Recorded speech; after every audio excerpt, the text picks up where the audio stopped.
the things we do for power. So I was sitting here last night with a pulley puller trying to get this stock pulley off of the ESS Supercharger. I went on ahead and got the hydraulic 5-ton pulley. So right here. So I'm gonna see if this is gonna do any good. Goal is to get to 120 on today, and then do some data log and send it off to Lund. And then if everything is good, then if I don't have an octane problem, I might end up putting the 115 on, or just wait until I get the Ford fuel system upgrade in the car. So let's get me to work. Let me get back to work, and yeah, gonna get this off today. All right, well, we got the 120 off. I mean the 125 off. I mean, it's literally on the jack. I had to beat it off, but oh, that ain't sound right. But yeah, I'm gonna have help getting it out of there, guys. A pulley swap on one of these, depending on how much is on here, you might have a problem. So I'm gonna beat that off of there. That don't sound right. I'm gonna take this mallet and knock it off of there eventually. It's just on there pretty damn good. They don't tell you to put washers in there. They just tell you, hey, stick it in there and jack it up, and it should come off. So I'm gonna go ahead, I'm gonna do some little cleaning, you know, check everything, make sure everything is rolling. I'm gonna actually clean all of this while I got it out the car, wipe it pretty good. But yeah, I wanna make sure that the blades are rolling pretty good. Don't have no wiggle going on, so everything is good. You can hear it. Sounds real damn good. So let me get back to work. Not too much blow by. I mean, can't really see, it's not even that full, but you can get rid of that. Nothing too crazy. That's good. With 5W50, that's not a lot of blow by. All right, so we are doing an idle tune right now. Well, idle log right there. We got the 120mm pulley on, so I'm gonna do a quick idle for a few minutes, and then I gotta stop and get a phone mount. We're gonna do some data logging. I'm gonna send it to Lund, make sure the 120 is all right, and I'm gonna go from there. So I'm gonna let it idle for another couple of minutes, and then take it for a test drive. All right, everyone, we got the 120mm pulley on, and so we're gonna do some data logging. You guys know I got the short throw shifter here, so I apologize if you hear a lot of rattling. Transmounted, large short throw.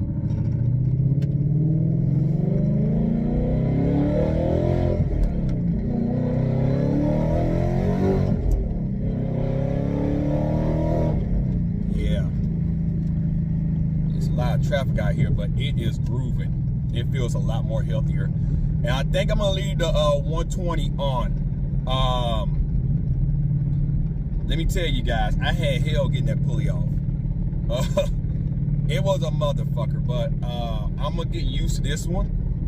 I'm not gonna be, you know, going balls to walls right now. Plus the weather is cold outside. These tires are gonna heat up, so I'm gonna be all getting sideways. And so the one thing I don't want to do is jump on this car.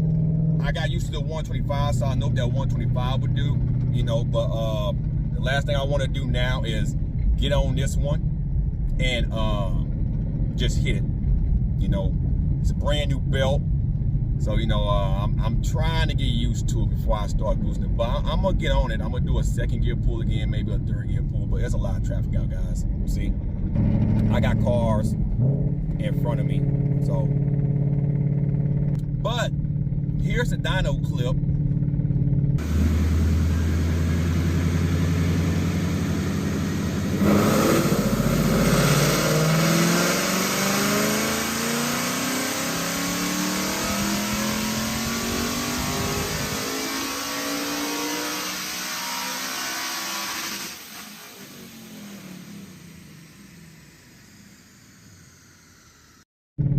So as I said in the live stream a while back, this car made right at 600 horsepower on that particular day. And I'm sorry the car is dirty, guys. Weather's been crazy out here in Georgia. I'm actually gonna wash the car today. It's gonna rain on Monday, but it needs to be washed.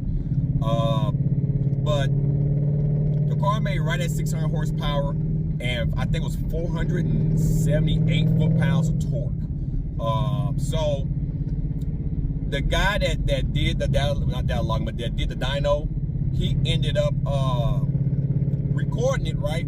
But his system to where he can send me the information from the dyno jet itself via paper, he had a little issue with his system trying to get the information, but he told me exactly what it made based on what it showed on his screen. I wasn't there that day. I dropped the car off to get some stuff done to the car at the shop that day. So he went ahead and did the pull for me, so I can know what the car was making with that pulley on the car at the time, the 125. Now with this one, of course, Lund recommends that you don't go no higher than 120 on pump gas, and that's purely for octane purposes. You know, you run the risk of not having the proper amount of octane, and that could lead to a very combustible element in your vehicle, i.e. your engine can go bye-bye because you're going to have an octane problem. So I'm going to get a fuel system because eventually I do a rank 85, but I'm not going to swap down to the 115. I'm going to live at 120, and since Lund got a new device out now, I'm not trying to assume. I watched Alex's live stream. He says that they might be trying to bring back the flex fuel. Might be. They're going to do some testing and stuff like that. But if they bring back that flex fuel option, which I have the Engage, and you know, they discontinued the flex fuel. But since I'm boosted and I normally need a fuel system to run E85, I would love to live at the 120 on the 120 pulley, and you know, have usable power on the street. I'm not trying to make them more than 800. I think 120 will give me the mid 7s on E85. And you know, live from there. Now, if the logs come back pretty damn good, and Alex believed I can put the 115 on here, I might do that sooner than later. I don't want to wait. And guys, I did with 20,000 miles in that 125. I had fucking hell getting that pulley off. So I don't think that I want to risk doing that again. It is a pain in the fucking ass. So I'm gonna see what the logs say, and if everything come back good, and Alex say, yeah, man, you can go on ahead and put the 115 on, no problem. Just gotta run octane with it all the time. Then you know, I might strive for it, go from there. But I know if I do that, I will have to run mainly E85 on that pulley, unless I can get some octane, you know, from certain stores, octane boosters, or what's that, Sunnico 260 GT race fuel, pretty much 100 octane, and then just have to fill it with that, and that's just expensive per gallon. Once again, I'm sorry if you hear that vibration. I have the bar destructo shifter, so you know, the car is picking up the noise, vibration, harshness from all the vibration from the ground and stuff like that with the transmission's feeling. But I might be swapping shifters for the MGW. Everybody keep telling me go to that. It drives better, and you know, I got the McLeod 1000 RXT on here. So I might be bringing that down with, I ain't gonna say might, I am, to a not so aggressive clutch. This clutch is very aggressive. At first, when I got it, I was, you know, thinking about going for 1,000 horsepower eventually. But man, you know, 1,000 horsepower is not usable on the street unless you got a lot of serious upgrades. So, you know, this car not gonna be going to a drag strip all the time. This is gonna be mainly a daily driving vehicle. So, you know, I want some usable power. I travel long distance all the time. I want to be able to know that the car can get there reliable and safe. I am gonna install the Steeder Stop the Hop kit real soon. The car has to go to the shop. I kind of fucked up my strut tower brace bolts, but the strut mount bolts. So since I got to replace those, they're gonna go ahead and put the lowering springs on for me. And then since they can put the lowering springs on for me, I'm gonna go ahead and get the Steeder Stop the Hot kit installed as well, so the power can get put to the ground very nicely. And then from there, it's just mainly doing some cosmetic work, and that's it. You know, I'm not trying to have an all-out race car. I gotta do the axle backs. The axle backs are still stock. You guys know I got active exhaust. That's still stock. but I'm not trying to have a all-out race car. This is just a daily driver, have fun, go to a car show, maybe win a car show here, car show there. You know, just have some fun with the car. But it's been a while. 20,000 miles, the car's been running good. Here's my mods list. I'm coming off the top of my head with everything that I had done to the car. I'm trying to get one good pull. I don't want to stop the dialogue, but I'm trying to get one good pull. Come on, FedEx. Come on, dude.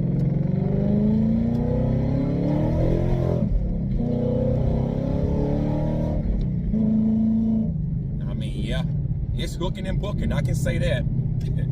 I can say that. So anyway, I was gonna be like this long ass fucking log, bro, but I want him to look at everything, different speeds, different everything, so he can tell me if it's good.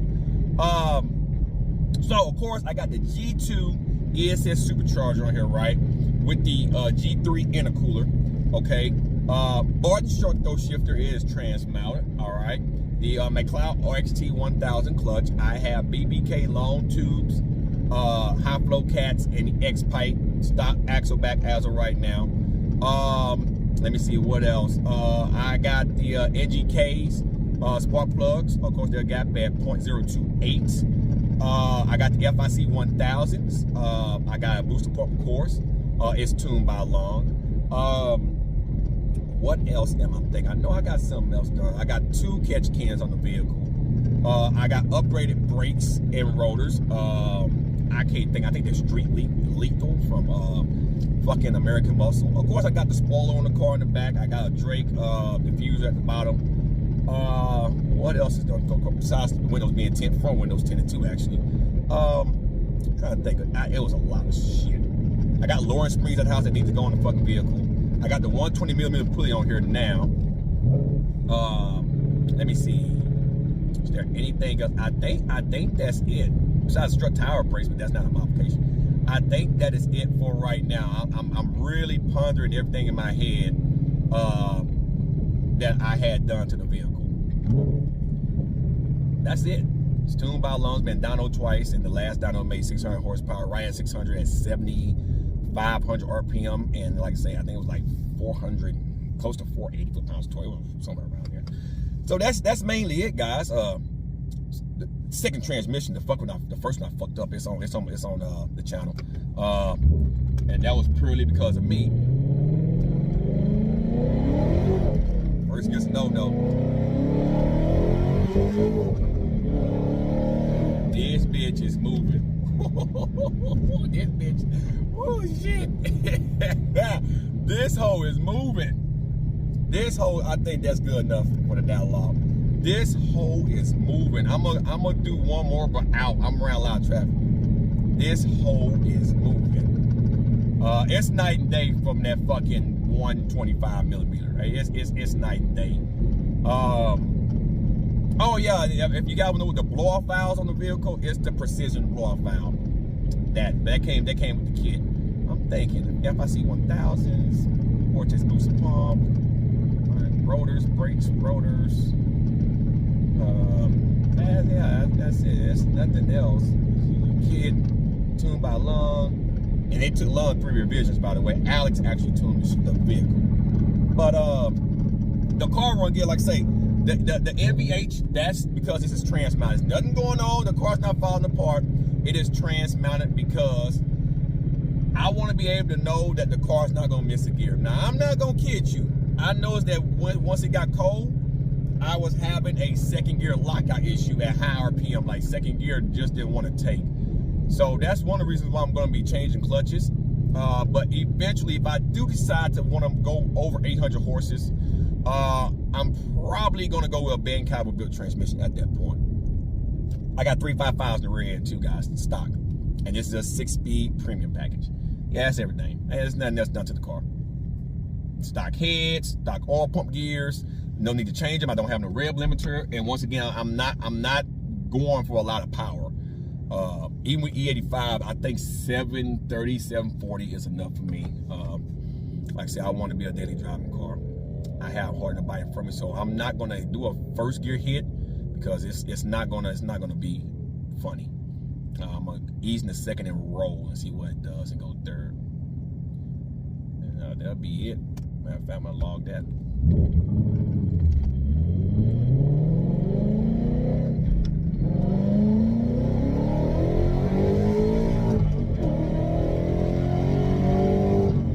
Yeah, it's it is night and day. It is night and day, guys. That motherfucker got up there. It's night and day, and it is fun night and day. It's night and day. Now, I'm gonna have to get with ESS. I'm going to end up exit out of here. I'm gonna send them logs to Alex in a little bit. I'm going to end up well to Long, because I don't know if Alex is still on my ticket. But I gotta get with ESS because I'm gonna put some upgraded stuff on the centrifugal. I used the nuts that came off the 125. They went right back on, no problem. Put a little blue Loctite on there, torqued it back to 20 foot-pounds of torque, and that's it. But since I gotta get new oil and everything, I'm gonna end up having them send me some new ones, and then I'm gonna take the old ones out, put new ones on, and I'll go from there. So here's the upcoming miles for the car this year. For 2024. This is 2023 still, but they know what the plans are for 2024. Then I'm in this video, guys. It's been a fun day. I'm gonna end up with a lowering spring install with the Steeder Stop the Hot kit. If my money is looking good, then I'm gonna go with the the 4 fuel innovations, the return style fuel kit that everybody is clamoring on getting. Axle back possible, so I can have a full upgraded exhaust system. And if I do a shifter swap, it'll be to the MGW. I think it's called MGW shifter from the Barton. Everybody's saying, yeah, you want to get that one. That one's a lot better. Barton is a ripoff. You'll love that one a lot better. So I'm gonna enter that. Oh, and I got the Steeder 5-pound spring resist. So it's 10-pound. I got that too. I know something else. I got that too. So other than that, those are the upcoming mods. And then once I get the fuel system put in, and if London's offering, excuse me, God, it's been a long night. If they're offering the flex fuel option with the new device, that means I have to get the new device. Then I'll end up going that route, so I can go back between 85 and 93, and I ain't got to worry about, you know, having to just stick loyal to one fuel. If I do decide to pull it down, if I pull it down to 115, I know I can run 85, and then if I want to run 93, I just got to put some octane in there, so just the octane will be high enough to where I won't have no knock sensor issues going on, no pre-detonation issues going on, you know, and have possibly a lean issue with the octane being not rich enough or not high enough octane to give me the proper Spartan detonation. So that's the plan. So I'm trying to get all that done, but if not, I do know the lowering springs and the Steeder Stop the Hot kit will be going on the car with the shifter and all that, because that fuel system upgrade is like $4,000. It's a lot. So, you know, that may be one of those things that you might have to hold off till 2025. But as far as the kit goes, dude, it's a fun kit. I mean, second gear, when I went to second and rolled it, it got up there. It got up there. And once again, I'm gonna send this to Lund, whoever's gonna look at the logs, and if Alex is still on the ticket, if he sees that he can tweak and do any of them things, he'll send me back a revision. But I've been on the same tune since I had the car. So the car runs phenomenal. It feels healthy, and for 20,000 miles on a blower, without having no oil consumption issues, none of that. I just did the Tail of the Dragon not too long ago up in Tennessee, and it was fun. And yeah, the car burns some oil, because you know when you're up in elevation like that, and you're at low gears, you're always up in RPM. So that's having a lot of oil being consumed, and then, you know, coming down the hill, the way the oil is with the valve covers, especially on that passenger side, how that oil just gets into slumps, and so it burned some oil. But daily driving, no, I am running 550 now. I was running 540 for a while, but I went ahead and started ordering my own oil, so I am running 550 in the car. Once again, stock oil pump gear, stock cams, stock everything, no engine work, just spark plugs, fuel injectors, booster pump, tune, supercharger. That's all I done. Nothing fancy. And it runs like a like I'm going third gear. I mean, it feels so much healthier. So much healthier. So much healthier. Now, I'm going to look at the knock sensors. I'm watching the knock. I didn't look. But, I mean, it picked up speed quick. And I think I'm going to just stay on the 120. Like I say, if I do 115, I can emphasize enough, it's going to be with the fuel system going here. But other than that, this feels a lot healthier than the 125. I mean, the 125 felt good, but this feels good. Like, it's very healthy. Like, it feels good. I'm going to do another third gear pull. I'm right at 70. Well, I got to wait till I don't have no car in the front. I want to see if the knock sensors, you guys can't see, but I want to see if it's pulling timing, because it felt all right, but I want to make sure it's not pulling no timing. None of that good stuff there. I mean, this is a different feel. Like, you're feeling it now, and I know with the 115, you're gonna feel it. Like, it's gonna be some shit. Of course, the G3, and here's what people don't understand: the G3 125 is like the G2 120. So, anybody got the G3 with the 125, you're already making like 630 to the tires, right? That means you're making like 680 at the crank. You know, and you got some drivetrain loss with stick shift. It ain't that much. With automatic, it's a lot more. So anywhere between 680 and 690 at the crank, and you're getting about 630, 640 to the tire. Oh, just my luck. Here go a fucking trooper pooper. So I'm pretty sure once it dynos, probably about the same, 620 to 640, depending on how the dyno reads that day, the type of fuel in my car. So I'm making close to about between 670 and 690 to the crank, depending on if I'm making anywhere from 620 to 640.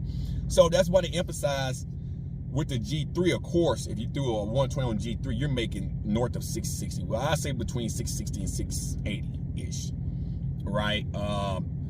And so if I was to put the 115 on here, it would be like the 120 on the G3, but that's still, you're still playing with octane. That's why they recommend to go higher than 120 on either or. But I would love to put the 115 on here and see. So that's why the dialogue is so important, and to let Alex look at it, and whoever gonna look at it, Dakota, Lon Jr., you know, whoever look at it, if they say, yeah, you got enough fuel, you can do the 115, just run octane in it, then I may go ahead and put that on there and just leave it there. But if I'm being honest, I like the 120. Like I said, I'm not trying to break records. I'm just trying to have a little fun on the street car, and this is what it is. So after I take off from here, I'm at a red light. Once I take off from here, I'm gonna go to third gear and hit it and see if it's pulling time, and then I'm gonna end the video. I'm letting you guys know right now.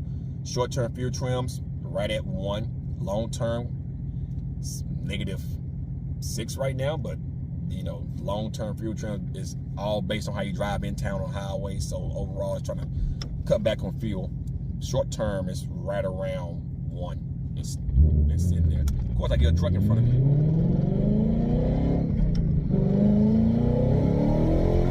Maybe everything. No, yeah, there we go. Okay, 4th gear, there was a knock issue. It gave me 4 degrees of time, and it took about 4. So, but other than that, goddamn, other than that, it's running healthy. It's running very, very, very, very healthy. But all right, guys, hope you enjoyed. Finna get ready to head home. I got stuff I gotta do. I'm gonna make sure the car is gonna be idling good when I get home, and I'm gonna check to make sure everything is still nice and tight. And then yeah. So I hope you guys enjoy the 20,000 mile update on the kit. 120 feels real good. Make you want to pop your cherry. And guys, I'm out. Peace.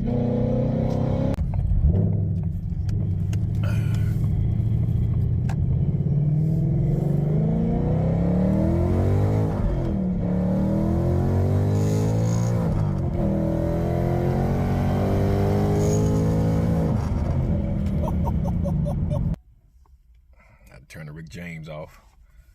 All right, I'm trying to sit here, get these tunes loaded up for Lon. Now, Alex, I don't know if you are still my calibrator. You tuned my car last year.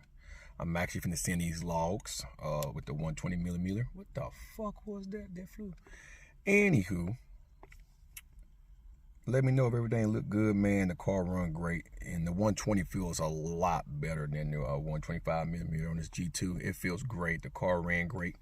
But I think I might have a little bit of a boost leak problem. I think my blow-off valve isn't shedding all the way. When I go all the way on the throttle, I can hear some air. And I recorded a video of a first, second, and third gear pull. Now, I don't know if my foot was all the way down on the gas. I'm pretty sure it was. But I could still hear the air as it was, as I would climb the RPM, I could hear the So I'm going to do some vetting on that, but I think I have a crooked diaphragm on the blow-off valve, or at least a bent or a warped one. And I remember doing that. Well, I don't think I done it intentionally, but when I was putting the spacers in the blow-off valve, I think from changing them and swapping them, changing them and swapping them, and not really checking the diaphragm, it might have got a little warp in the process. And so I'm going to go through and look at that, make sure it's not that. But if it is that, then I know I can just change the diaphragm and the precision blow-off valve, or just give me a brand new blow-off valve. People have been telling me to get the tile blow-off valve anyway, because it sounds so much better. So I think I'm going to do that. So anyway, when this slow ass thing load up, like, look, guys, it's taking forever and ever. You guys know how it go. It's taking forever. But the Engage is hooked up. So I'm just basically waiting on that. And you know I got the Hemi sitting next, the Dodge Durango. That's that RT. That's that Hemi. That's that Hemi. So let me get these logs off to Lund, but the car ran real great. I recommend the 120 millimeter pulley. So I'm gonna get this sent off to Lund. And Alex, if it's you, guy, I appreciate everything you do. And you have done with my vehicle. The car runs good. Lund know their shit. Alex know his shit. And I'm looking forward to putting the fuel system in the car and having the E85 option. I'm just going to live on a 120, guys. There's no need for me to get the 115. I thought about it. There's no need for me to get the 115. It's going to be a daily driving car. So there's no need to have that type of pulley. And I got to either put octane booster in it all the time or run a specific fuel all the time. I do a lot of traveling.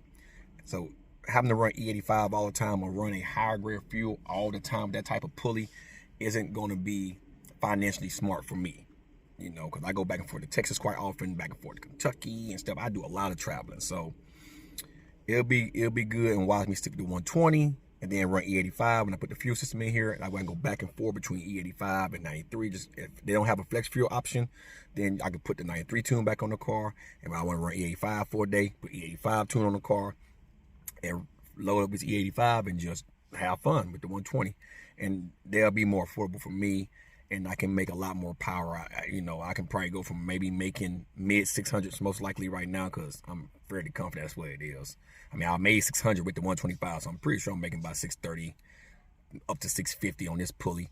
And I can, go ahead and put 85 in the car, and I can get up to maybe 720, 730 horsepower with that pulley and have fun on the street. So that's my goal. That's what I'm gonna end up doing.